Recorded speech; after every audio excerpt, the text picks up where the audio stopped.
মহানায়ক উত্তম কুমার আজ আর আমাদের মধ্যে নেই, তবুও তার জনপ্রিয়তা একটুও কমেনি।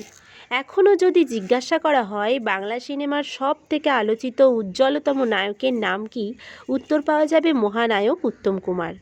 উত্তম কুমারের মৃত্যুর পর প্রায় 4 দশকের বেশি সময় অতিক্রান্ত হয়ে গেছে।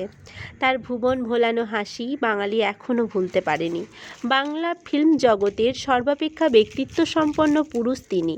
1980 সালের 24শে জুলাই মৃত্যু হয়েছিল মহানায়কের। এটি বাঙালির কাছে একটি বেদনার দিন। তার অকাল মৃত্যু এখনও তার ভক্তরা মানতে পারেন না। মৃত্যুর সময় তার বয়স ছিল মাত্র 53 বছর। লাইট, ক্যামেরা, অ্যাকশন এই শব্দগুলি আবছা হওয়ার আগেই তিনি পৃথিবী থেকে চিরবিদায় নিলেন। মৃত্যুর আগের দিন থেকেই মহানায়কের শরীর কিছুটা অসুস্থ ছিল, তবুও কাজের বিশ্রাম ছিল না।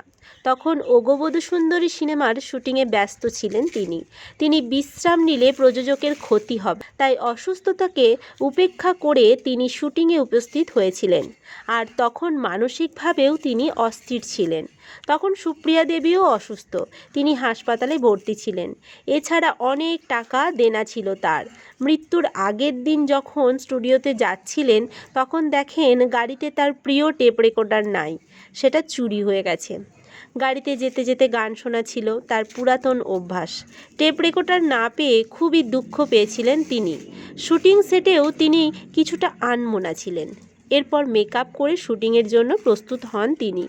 দৃশ্যটা ছিল এই রকম: অভিনেত্রী সুমিত্রা দেবী বাড়ি থেকে বের হয়ে যাচ্ছেন, আর উত্তম কুমার দাড়ি কামাতে কামাতে সিঁড়ি দিয়ে নামছেন। তার সংলাপ ছিল, দেখে নেব, আমার নামও গগন সেন।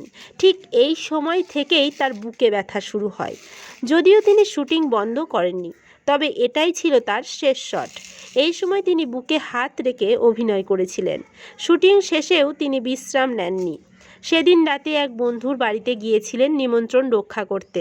সেখান থেকে বাড়ি আসার পর তিনি আরও অসুস্থ হয়ে পড়েন।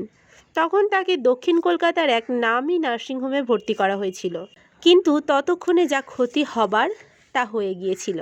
হাসপাতালে ভর্তি হওয়ার 24 ঘন্টার মধ্যেই তিনি চির ঘুমের দেশে চলে যান।